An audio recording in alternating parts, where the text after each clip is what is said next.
Welcome to the Philosophemes channel. This is Season 1, Episode 7, in which we examine Nietzsche's idea of the eternal return.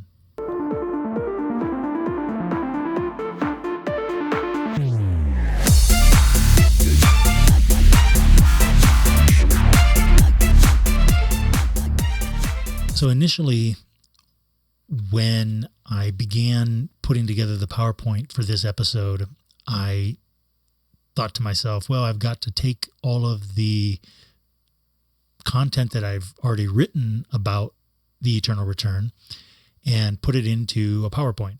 And then as I started to do that, I realized that it was taking up a lot of time. And then also, how much content to put on each slide and so on and so forth. So I thought that I would do something a little bit different for this episode. Since I've already written all of this content in a book and published this book that you can acquire if you'd like. It's titled Full Throttle Heart, The Rapture and Ecstasy of Nietzsche's Dionysian Worldview. This is the second edition title. The first edition title was Full Throttle Heart, Nietzsche Beyond Either Or. I actually think that those titles say the exact same thing. But because it's the case that I've already published this information, I thought that what I would do is read from the text itself to you. So that's what we're going to be doing. And I do have the organization here of the content and the overview of what we're going to be looking at in regard to the eternal return.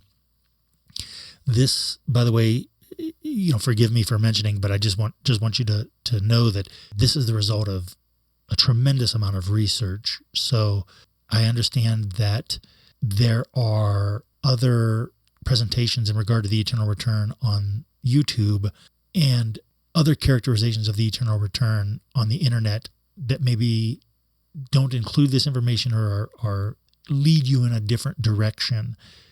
However, I stand by this characterization of the eternal return. All right, so the overview, then we have 2 comments about its origin, 1 comment about its name, what does it mean, then 4th and 5th, how does it relate to what I'm referring to here as the orders of existence. We'll talk about these, of course, in a moment, but this is a perennial division in the history of philosophy. So what I'm calling the orders of existence, you can find the logic of the orders of existence across the history of philosophy and in many philosophers. In fact, it actually comes out of Plato. Lastly, how does it relate to fate? These are the topics that we'll be addressing in order to articulate and discuss the eternal return in this episode. But I do want to just say a couple other things before we get started as a quick little disclaimer here. So what we find is many people immediately think, when they think of Nietzsche, they think that Nietzsche is an atheist. He's not. They think that Nietzsche is an atheist, and they also think that Nietzsche, because there are phrases like the overturning of Platonism and those kinds of terms, the transvaluation of all values and things like this, that people tend to think that Nietzsche must be some kind of a radical contradiction to Plato or Christianity. And I think that is an oversimplification. So I have had some people, I've had some people encounter my work and say things to me like, how is this any different from all of philosophy? And that's sort of shocking to me. I don't know what you mean by that. This is philosophy, right? So, it's not as though Nietzsche just like painted a picture and then, kind of dropped the microphone. Nietzsche is working inside of the history of Western philosophy. He knows the history of Western philosophy well, and he's working inside of a tradition. And I think that it's important to know that and to point that out, because some people will try to suggest that you cannot use Kant or transcendental philosophy to make sense of Nietzsche's writings. And if you believe that, then you will never understand Nietzsche. And the reason is let me just say two things that will help explain this very quickly. And the one is that if you just look at the way that Nietzsche talks about his own writings, especially, for example, when in looking back and describing The Birth of Tragedy, Nietzsche talks about how that book was too Hegelian, that book was too steeped in Hegel's philosophy or too interested in engaging Hegel's philosophy. The idea, of course, is that Hegel's philosophy is predicated upon Kant's philosophy. So regardless of my criticisms of Hegel that are too numerous to recount here, Kant is in the background of Hegel. When Nietzsche says that this book is too Hegelian, there isn't some sense then in which Nietzsche just starts to write in a vacuum, right? It's not the case that Nietzsche is then suddenly just going to just go do something completely different. And if you understand the history of philosophy and you understand what's going on with Kant and this movement into Kant and then the movement from Kant into German idealism and German romanticism and into Hegel, then there is a sense in which for these thinkers, there's a sense in which it's the only game in town, right? There's this great Lewis White Beck quote in regard to Kant. You can philosophize with Kant or you can philosophize against Kant, but you can't philosophize without Kant. And it's true. So we must take, no matter how we want to reject it or criticize it later, and I think reject is too strong of a term, but we must take transcendental philosophy as a point of departure for understanding Nietzsche. I, in no way, shape, or form, am the only person who have suggested this. There are tons of books have been written about the relationship between Nietzsche and transcendental philosophy and Nietzsche and Kant specifically. There's even a book titled Nietzsche's Three Critiques. It relates Nietzsche's writings to Kant's three critiques. Just recently, I was contacted by somebody, and they wanted to exchange with me a little bit about this book, Full Throttle Heart, and I was happy to do so. But they kind of became pretty aggressive with me. I thought they were kind of getting a little hostile with me. They were angry that in some way, shape, or form, I was suggesting that Nietzsche was participating in the history of philosophy. And the idea is that, well, what else do you think he's doing if you don't, I mean, he's not writing in a vacuum. So anyway, I forgive me for that mild tangent here, but I think that it is relevant. So we're going to go through these aspects of the eternal return. And then once we understand this, and once we have a grip on the eternal return, this will be very helpful also for understanding the next episode. All right, so here we go. This is one of our Philosophemes. It pertains to the eternal return. Often it's the case that the eternal return is equated with becoming. And I have a number of things to say about some of the other videos that you'll find on YouTube about the eternal return. So here's the quote. "And life itself told me this secret. Behold, it said, I am that which must overcome itself again and again." If you take this as a soteriological insight or a soteriological comment, then there is a sense here in which Nietzsche is suggesting something like, even when you have accomplished this highest attitude or highest relation to existence, this is something that must continue to be renewed, because it's the case that existence itself is continually renewed. It's also the case, though, that we could take this as an ontological comment or as an aspect of cosmology, that Nietzsche is talking about becoming here. And so this is the idea that all that is constantly in a state of becoming, and it is constantly overcoming itself. And so therefore the eternal is, as Aristotle was very clear with us about, that the eternal is eternal motion in a circle. We are constantly cycling and recycling, that life itself must overcome itself again and again. This constant state of becoming or coming to be. So here then we're going to start to look at the eternal return.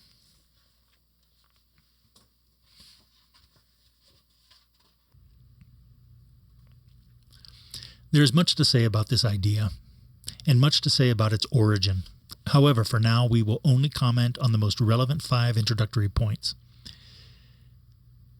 First, the first comment about its origin we have essentially already made. Nietzsche's invention or discovery of the idea of the eternal return concluded the first phase of his philosophical career and launched him into Thus Spoke Zarathustra. So again, philosophical historians tend to remark that the idea of the eternal return must have had a special impact on Nietzsche. This second comment is admittedly, this next comment I'm about to make, is admittedly one of my favorite insights about Nietzsche. Therefore, please allow me the liberty of anecdote in expressing it. Throughout the course of my education, I was taught the same platitude, namely, Nietzsche never read Kierkegaard. It turns out that's not true. I'll provide the references for anyone who wants to look deeper into the issue or to check the veracity of my claims here. So why is this important? It turns out that Nietzsche was reading excerpts from and secondary sources specifically on Kierkegaard's idea of repetition at the time when the idea of the eternal return dawned on him. We know for certain, based on what Nietzsche himself says in his letters, exactly when and exactly what Nietzsche read regarding Kierkegaard. So the sources for this, we could say the sources for the Kierkegaard-Nietzsche connection are J. Kellenberg's 1997 book, Kierkegaard and Nietzsche, Faith and Eternal Acceptance, Quist's 2005 Nietzsche and Kierkegaard Tracing Common Themes, and Brobger's 2003 Nietzsche's Knowledge of Kierkegaard. The last 2 are articles. That first one is a book. So you could see the bibliography of Full Throttle Heart to get the full references here. So these scholars have been able to identify the exact passages from Kierkegaard and the paraphrases regarding Kierkegaard's philosophy that Nietzsche read. It's also worth noting that in February 19th of 1888, in that letter to his friend George Brandes in Copenhagen, Nietzsche wrote, so this is a Nietzsche quote, Nietzsche said, "For my next trip to Germany, I have decided to study the psychological problem of Kierkegaard and to renew my acquaintance with your older literature." So notice that in this letter from 1888, Nietzsche is confirming that he was already acquainted with the literature and that he wants to renew his acquaintance. But again, if you look at the other sources that I mentioned, you'll see that this is explicit. This is not controversial anymore. Okay, similar to the insight regarding the origin of Nietzsche's ideas about Aristophanes. Again, we're not taking anything away from Nietzsche.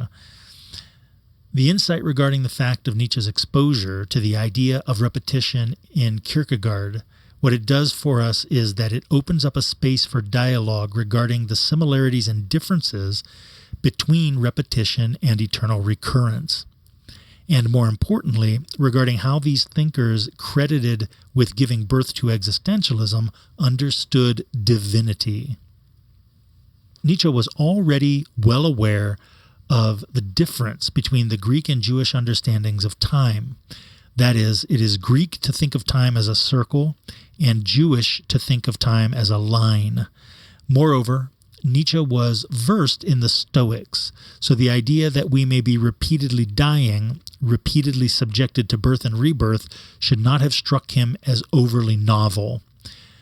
What is unique about the Kierkegaardian depiction of what for shorthand's sake we may call reincarnation, Kierkegaard's idea of repetition in regard to reincarnation is a Christianized version.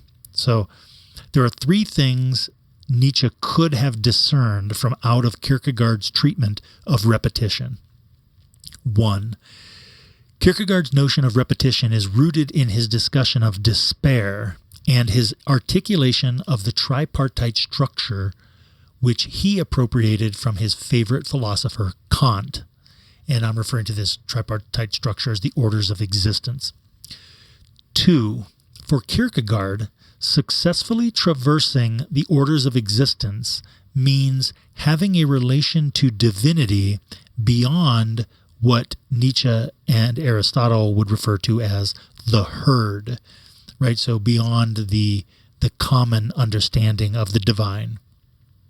This is why so many Christians, quote unquote, Christians don't like Kierkegaard, despite the fact that Kierkegaard is universally referred to as a Christian existentialist. 3, Kierkegaard used the explicit language of death to characterize liberation from despair. So these are 3 ideas or 3 insights that Nietzsche could have discerned from Kierkegaard's idea of repetition. So let's get clear on what this means. For Kierkegaard, despair is the sickness unto death. A person in despair is continuously dying without being able to die. All of these things that I'm emphasizing here are in the service of understanding Nietzsche. So stay with me here. I'm not trying to sidetrack into Kierkegaard. We're still talking about Nietzsche. According to Kierkegaard, once an individual is able to achieve the appropriate relation to divinity, then they are able to truly die. In other words, with the proper relation to divinity, their death stops their constant dying. So, just to recall, Kierkegaard said that a person in despair is someone who is continuously dying without being able to die. And when one gets the appropriate relation to divinity, then they are able to, what Kierkegaard says, die death. They are able to have an authentic death that stops their constant dying. So, this in its logical structure, this already is the eternal return, if you're able to hear it. So if we acknowledge that death is a kind of destruction, then notice just how much agreement suddenly appears between these 2 thinkers, Kierkegaard and Nietzsche. Just as Kierkegaard uses repetition to bring one's order of existence into focus, and the order of existence may be understood as your relation to divinity, and we're trying to get that appropriate relation to divinity so that we can truly die, in Kierkegaard's language here. So just as Kierkegaard uses repetition to bring one's order of existence into focus, Nietzsche's eternal return will function in the same way. I will later refer to this as the selective principle of eternal recurrence. Next, both of them, Kierkegaard and Nietzsche, see the highest order of existence in terms of a relation to divinity. Christ for Kierkegaard, Dionysus for Nietzsche. And they both see the highest order of existence as critical of the morality of the herd, or critical of herd morality. It's also critical of herd mentality. It's also critical of slave morality and slave mentality. Okay. Oddly enough, when Kierkegaard is concerned that Christianity isn't Christ-like enough, philosophically, the structure of his argument is the same as Nietzsche's application of Aristophanes' complaint of Euripides and Socrates. So, for example, this similarity in critique or critical structure for both, I'm not going to pursue that because it'll take us too far afield. So lastly, both Kierkegaard and Nietzsche acknowledge the subordinate nature of the herd and acknowledge destruction of the individual's herd identity as a kind of apotheosis, as the key feature of liberation from the world. Let's keep going. So this is number 2. This is the second key item for this episode in regard to eternal return. So that was the first one. We just looked at Kierkegaard and the insights that Nietzsche could have been able to discern from Kierkegaard's writings, and we're talking about the explicit writings that we know Nietzsche was reading. Okay, so now number 2. Nietzsche scholars sometimes squabble over what to call the eternal return. For the purposes of this book, I'm not overly concerned with this issue. However, its brief presentation of the issue may be of value for readers. And for this episode, it's helpful maybe to understand the name, the eternal return. The eternal return is also sometimes called the eternal return of the same, and the idea of eternal recurrence. What is at stake here is the question of the repetition's ontological status. In other words, does it refer to an actual eternal repetition? Is that repetition of everything in the exact same way? Is it merely an idea that constitutes a kind of selection or test, or is it somehow more than just one of these options? So we're trying to figure out, do we call it the eternal return? Do we call it the eternal return of the same? Do we call it the idea of eternal recurrence? All of these ways of referring to it can be found in Nietzsche. We also see this, then the questions that are associated with trying to determine what we call it. We can see here, does it refer to an actual eternal repetition? Is that repetition of everything in the exact same way? Is it merely an idea that constitutes a kind of selection or test? Meaning, like, for example, the idea of eternal recurrence, right? How do you relate to the idea? Or is it somehow more than just one of these options? All right. In my opinion, and for our purposes, with the goal of providing a kind of vision and awareness, or envisioning awareness of Nietzsche's Dionysian worldview, I treat the eternal return as the characterization of nature and as an existential test. So we're emphasizing two of these options. It may also be helpful to briefly look at Nietzsche's German, Die ewige Wiederkehr. The term ewige may also be translated as everlasting, and Wiederkehr may be seen as composed of two words. Those two words are again and turn. So what does the eternal return mean? By the way, Freud's repetition compulsion is the exact same German, and Freud just butchered this. I mean, it's really unfortunate because the eternal return is not a repetition compulsion. Let's keep going. So number 3 here then. Okay, what does the eternal return mean? So now we're looking at the third piece. What does it mean? When asked in isolation like this, I always invoke the Joyful Quest, section 341. The epigram there is titled The Greatest Weight. Nietzsche asks us to suppose some demon or daimon were to say to us, this life you now live and have lived, you will have to live once more and innumerable times more, and there will be nothing new in it, but every pain and every joy and every thought and sigh, and everything unutterably small or great in your life will have to return to you, all in the same succession and sequence. End quote. If one is simply asked what is the eternal return, this tends to be the response, right? This reference to the greatest weight from the Joyful Quest. Importantly, though, Nietzsche concludes the epigram with a question and a potential response to the question. Quote, would you not throw yourself down and gnash your teeth and curse the demon who spoke thus? End quote. Interestingly, gnashing of the teeth points to a biblical description of hell. It's Matthew 13:42. Yet, notice how Nietzsche characterizes an alternative response. And this is an alternative response because it starts with the word or. Or, have you once experienced a tremendous moment when you would have answered him, quote, you are a god and never have I heard anything more divine, end quote.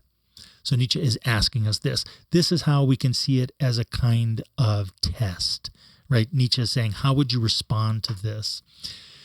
It is in this way that the eternal return is a kind of test, namely, how would you respond to it? Oh, I'm ahead of myself. The former response is supposed to be a herd response. It makes sense to call it this, given the herd understanding of tragedy and suffering. The latter response is supposed to be the response that would come from the highest order of existence. So in other words, let me just paraphrase this real quick. So the idea is that if some divine being came to you and said, this life that you've just lived, you're going to have to live it over and over again. All of the pain, all of the suffering, all of the tragedies, certainly the joys as well, but everything. How do you respond to that? And we can say that depending upon what order of existence you belong to or what level of apotheosis you have achieved, if you want to think of it in those kinds of terms, that there will be some people who will immediately fall to the ground and gnash their teeth, right? They'll be like, this is hell. What do you mean? I'm going to have to go through what I just went through. I'm going to have to go through it over and over and over again forever, right? Yikes. But Nietzsche says that there may be a different way to respond to this. And we could say that it depends upon your character, it depends upon your attitude, and how do we achieve the kind of character and attitude that can provide a better response to this, right? Okay, so notice we are firmly in soteriology right now. Notice that because the revelation of divine presence is not lost on the highest order of existence, and the point of view of the highest order affirms the divinity involved in the situation, insofar as it acknowledges the fatal identity of the revelation. What I mean is that if this divine revelation is informing you of your fate, then you will not be able to escape it. So if this demon or daimon comes to you and says that this life that you've lived, you're going to live it over and over again forever, if that's actually true, what is the value of gnashing your teeth? Right? It doesn't matter if you gnash your teeth. You're going to just gnash your teeth over and over again forever, I suppose. Number 4 then, right? The fourth, there's only 5 of them, but we're looking at number 4 now. So number 4, Nietzsche concludes the epigram of the greatest weight from the Joyful Quest by noting what may be thought of as a mantra of the highest order. Okay, and here's this quote. It's a big block quote, according to Nietzsche. So, quote, "If this thought gained possession of you, it would change you as you are, or perhaps crush you." The thought of the eternal return. The question in each and every thing, do you desire this once more and innumerable times more, would lie upon your actions as the greatest weight. Or how well disposed would you have to become to yourself and to life to crave nothing more fervently than this ultimate eternal confirmation and seal. End quote. This, then, is the passage of the epigram that is often referenced when characterizing the eternal return as a principle of selection or a kind of test. The idea here is actually quite straightforward. How you respond to the idea of the eternal return reveals something about you. Namely, it reveals the order of existence in which you dwell. It reveals the kind of spirit that constitutes you. It reveals what is written in your heart. Lastly, then, number 5. How does the eternal return relate to fate? So I'm going to discuss this in the next episode whenever I talk about amor fati. And I do think that despite what's on all over YouTube, I do think that you must use these ideas in tandem. You must look at the eternal return with amor fati, and if you're trying to understand the eternal return, and if you want to understand amor fati, you must look at the eternal return as well. But for now, so let us simply say that fate refers to something, some event, or some aspect of some event that cannot be avoided. So to count as fate, whether it be some aspect determining your existence, like your birth year, or some event to be experienced in the future, its occurrence must be necessary, not contingent. So the question of how fate relates to the orders of existence, according to Nietzsche, is a fascinating question, and it involves the eternal return. So consider the following passage from Beyond Good and Evil. This is section 2 231 in Beyond Good and Evil. It's a block quote. Quote, "Learning transforms us. It does that which all nourishment which does not merely preserve, but at bottom of us, right down deep, there is, to be sure, something unteachable, a granite stratum of spiritual fate, of predetermined decision and answer to predetermined selected questions." Nietzsche's references to fate are plentiful, the most famous being, of course, his Amor Fati aphorism. The insight we want to gain from this passage coincides with other common Nietzsche-isms, like his biblical repetition of those who have the ears for it. The insight suggests some individuals are so constituted that they may not be able to change the order of existence in which they dwell. This can be seen in any number of ways. However, Nietzsche tends to focus on three. That is, in terms of the kinds of questions a person can ask, the kinds of answers they can understand, and lastly, the kinds of experiences they are fated to have. The above passage then emphasizes the first two, yet in regard to all three, we may say that it is never simply revealed why, or systematized into a how, that fate is present for mortals. It seems clear enough, though, that Nietzsche believes in fate, and therefore there must be fated aspects involved in the eternal return. So, in lieu of the discussion of Amor Fati, we should make one last point here regarding fate for the sake of clarification. Some interpreters of Nietzsche's writings have attempted to turn the logic of fate against him and eliminate freedom from his philosophy. Yet, such interpretations depend on reading Nietzsche's philosophy as at least incoherent, if not also inconsistent. For Nietzsche talked about fulfilling one's destiny.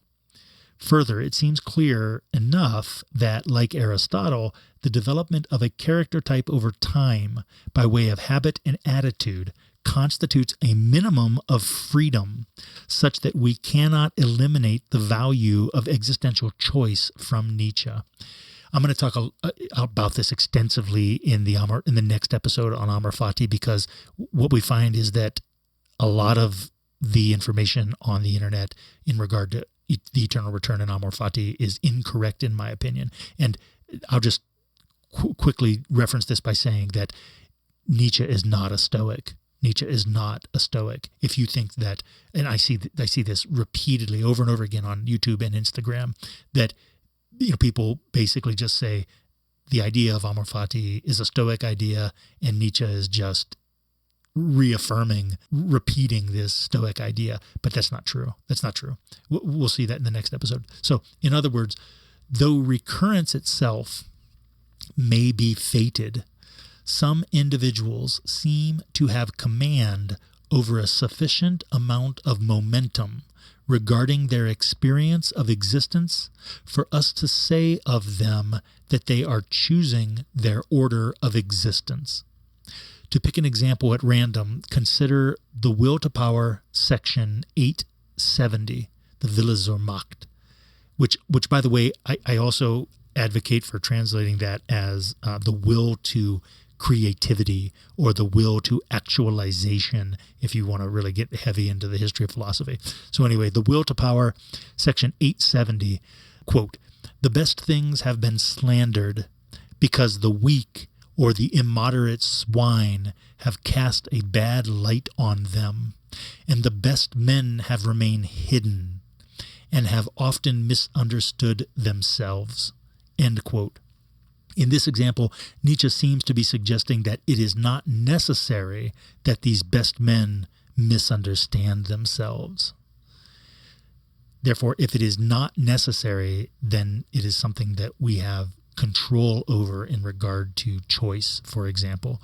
So I do think that despite eternal return, and I do think that despite the necessity of fate and Nietzsche's belief in fate, that there is also a space for development, and there's also a space for free will. I was just debating with somebody about this the other day, and the idea of this analytic language is ugly, I think, but I'll use it here.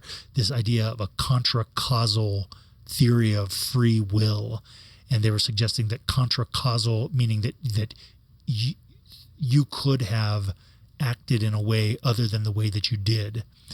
They're calling that contra-causal free will, and they're saying that contra-causal free will isn't real free will, that it shouldn't count as free will, that if all you have is contra-causal free will, that you're essentially determined. But I don't believe that. I think that if you try to deny contra-causal free will, you just annihilate ethics. It's just ridiculous. Like banana. I could have said something else, right? It's just, this is silly, so contra-causal free will is free will. There is a space for free will in Nietzsche. I think that it's a mistake to think that there is no free will in Nietzsche. And this will come up again in the Amor Fati episode. But I just also want to conclude with one more thought here. Despite all of this overturning of Platonism and all of that kind of stuff, notice that especially when we start to think about the architectonic of philosophy and that Nietzsche is doing philosophy, that Nietzsche is addressing topics here that all of Western philosophy is a footnote to Plato, right? So Nietzsche is addressing topics here that have already been addressed by Plato. I realize that everybody loves the Stoics, but this stuff is already present in Plato. I think I'm just going to read this footnote from my book to you, and then we'll conclude this episode. But I continue to find it fruitful to read Nietzsche's Eternal Return juxtaposed with Plato's Republic Book 10. So, and this is especially the myth. It's called in the secondary literature, it's called the myth of air, E-R. All right, so that's been our discussion of the eternal return. I think that we can't really fully conclude this idea until we look at Amor Fati. Thank you so much. Please do like and subscribe, share with your friends. I'd be happy to hear some of your comments. See you in the next episode.